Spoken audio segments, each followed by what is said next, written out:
to close. Okay, we're streaming. Good morning and welcome Just close down and to the General Purposes Committee meeting. let me open up again.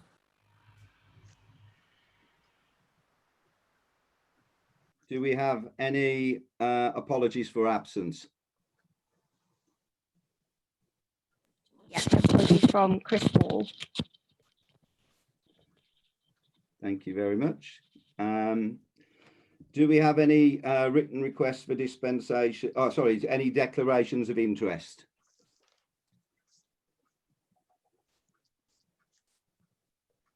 No. Any written requests for dispensation or disclosable pecuniary interest? I don't think there are. And so there's none to grant any requests for dispensation. Any public participation? No. There is not, no. Okay, to approve the draft minutes of the General Purposes Committee meeting held on the 14th of July. Is everybody happy with the to approve the minutes? Okay.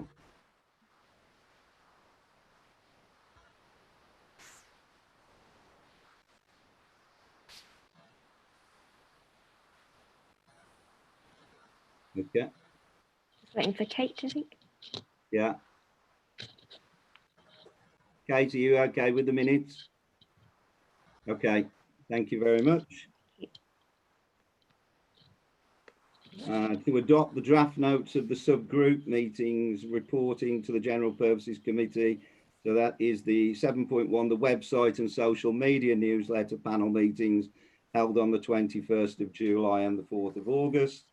And 7.2, the climate change emergency panel meeting held on July 2020. Is everybody okay to approve those?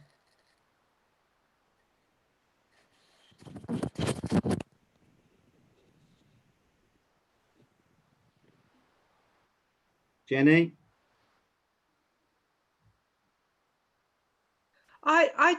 I'd just like to register a real concern that we're moving away from I just ask to do it.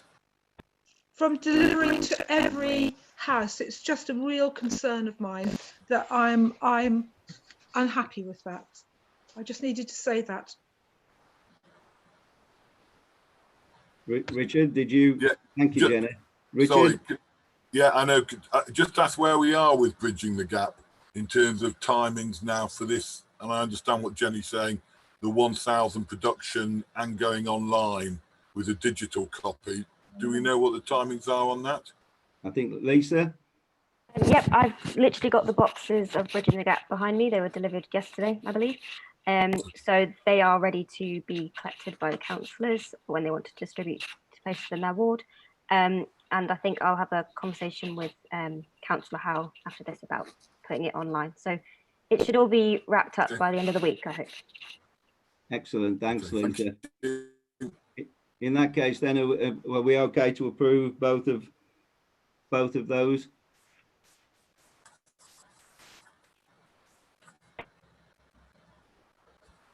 Jenny?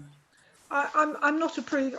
Oh, okay. I don't know what my position is, but I'd like to abstain from that because I do have real concerns. Okay. May I say that you're approving the minutes that was actually what happened in the meeting rather than I don't agree with it. Okay. It's approving the minutes as a correct record. Okay. Well, of what happened. But I'll reserve my right to speak longly. I understand. Other points. Yeah.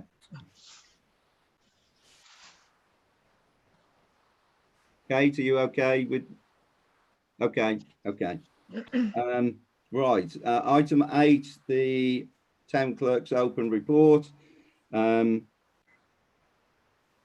Appendices A and B.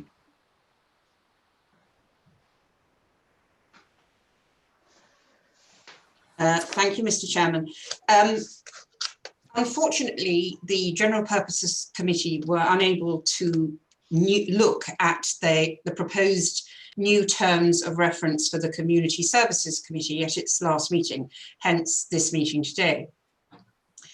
Heritage and Events is another committee that previously, if you like, you could share the remit between GP and Maryland Protocol into these two community services and heritage and events committees. Not completely, but sort of. So the Maryland Protocol Committee had the opportunity to look at the heritage and events proposed new terms of reference and made some suggestions and thought that some of the remit that was in this new committee should actually go across to Community Services Committee. So that was the proposal by the Governance and Policies panel, who met on the 11th of August. You've all had the minutes, but just to remind you, it was going to be some movement from heritage and events, and it was items 4.8 to 4.14 of the heritage and events terms of reference should remain with the remit of that committee. However, it was suggested that the wording of 4.14 should be amended from to approve pro bono use of the town hall to approve dates for pro bono use of the town hall to enable the Community Services Committee to engage with organisations within the community seeking to hire the town hall on the pro bono basis. So the idea of that was the Heritage and Events Committee would actually, who you know are involved in trying to raise income for the town council, they would actually determine the dates that we will allow the community to use the town hall free of charge. But it would be the Community Services Committee who have more engagement with the community to actually engage with that community and decide on what is going to happen in the town hall on a pro bono basis. So really what I would suggest you do, and potentially Councillor Howe will probably be able to jump in, it's really having a look at the Community Services Committee terms of reference, and also to have the Heritage and Events Committee terms of reference sort of side by side, so that we can agree, you're the last committee now to look at this, that these are actually fit for purpose. And after this meeting, it'll then enable me to write town council, which is when you will actually make the final decision as to whether you wish to change to this new committee structure. Thank you, sir. Thank you. Philip, would you like to just give us an overview then, please? Yeah, so there was a couple of items from the initial kind of division of responsibilities which kind of came back to us. So one on the cemetery. So I think we can all agree that you know, the cemetery is a community service. I think the original, because there is also a monetary aspect to that, I think there could have been an argument to move that into a commercially focused committee. But I think I do agree that this sort of the management of the cemetery comes back to this committee, as long as we keep an eye on costs. Obviously, our kind of our costs of open spaces team is you know, is quite high. I mean, they do an absolutely fantastic job. We just need to monitor those costs moving forward. And then the sort of the rest really is around the commercial use of the town hall, which I think needs to is obviously tied into events that we're doing. So we have lots of sort of town-wide events where the town hall is part of those events, and to give that committee kind of holistic view of the commercial aspect of that. Of the use of the town hall. Town hall is a wonderful building. It is a community asset, but it is responsible for us to subsidize our income through the commercial use of that hall, and to effectively save the taxpayer money, because without that income, you know, it would be reliant on a larger precept. So I think it's responsible to do that, and that belongs to that committee, and so that's why I'm sort of supporting the fact that that committee has the first pick of those dates, which have the most sort of commercial benefit and are sort of easier to sell, such as evenings and weekends. Saying that though, we do like to support community groups with sort of pro bono use of the town hall, typically during the day, but not necessarily exclusively.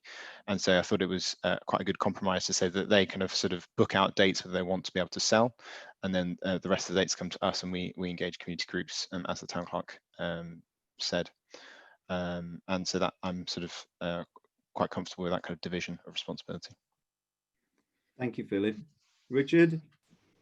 Yeah, I mean, I'm just endorse what Phil said there, and there are lots of techniques you can use, demand calendars and similar, and even commercial organisations tier their rates accordingly. So I know it's hard and sounds rather contradictory to talk about the town hall having any sort of this commercial viewpoint, but it's clearly becoming more important. That was really what I wanted to say. Check with the town clerk though. Once we've agreed these terms of reference, as things change, as they may do, and things are changing, there is no reason why we can't revisit them, and not just for the sake of changing. Sorry, but if you can pick the gist of it up, town clerk, we can always update and review these terms of reference, can't we? Absolutely, you have to, it's part of your terms of reference, you have to review them annually.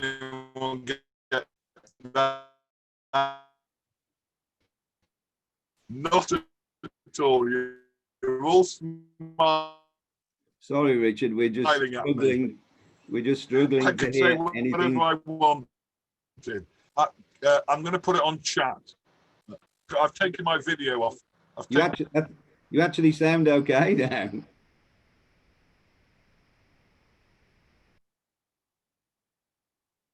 I think we can speak to Councillor Voss over the chat function if he's continuing to having issues.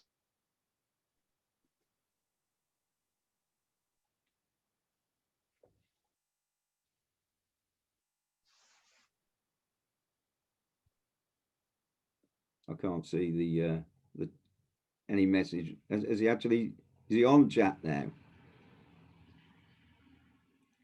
He hasn't sent anything yet.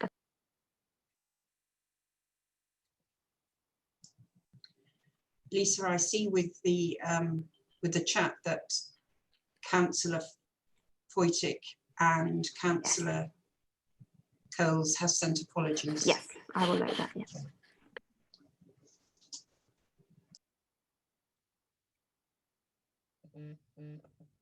May I suggest we move on? Yeah.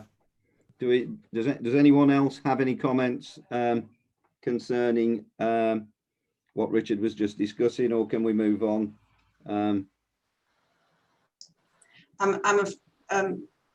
Chairman, I'm afraid I didn't hear what Richard was saying, so neither. Well, the little bits that I could pick up from him, he was obviously highlighting the fact of how important it was now to look at the revenue that we get from town hall. It has become more important over the next period.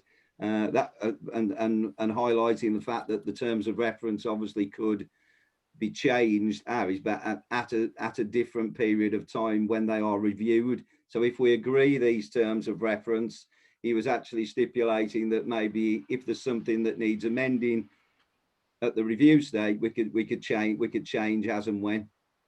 Richard, would you just like to revisit, or would you like to finish off what you were saying, because you're back on? Well, look, I mean, I'm sorry, it's my turn to have a really dicky internet. We take it in turns, don't we? And you kind of sum that up right, and I hear what the town clerk says.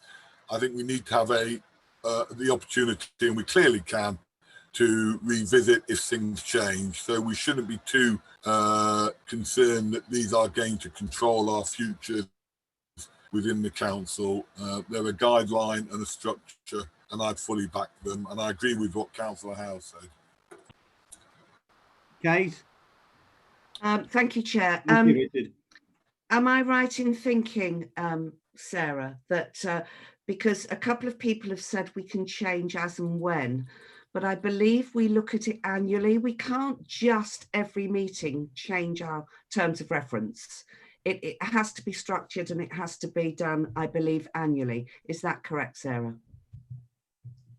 Yes, I mean, you'll see in your terms of reference that it does say that these terms of reference will be reviewed annually. If there is a fundamental change in circumstances, then there is nothing to stop us going to council and saying, this has happened, and as subsequently, we need to change this because. But just doing it, as you say, every 5 minutes is not really acceptable, because you've got to see if it works for a kickoff, haven't you? Really, give it time, and then if it's not working at that annual review, you would change it definitely, and you have that power. Thank you.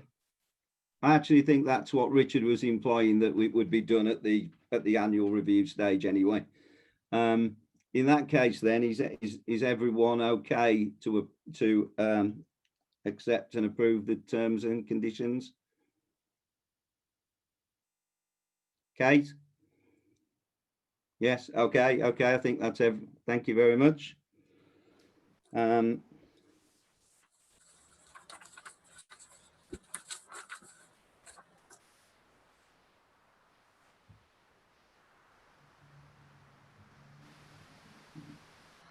8.1, to review the proposed new committee structure for heritage events versus community services.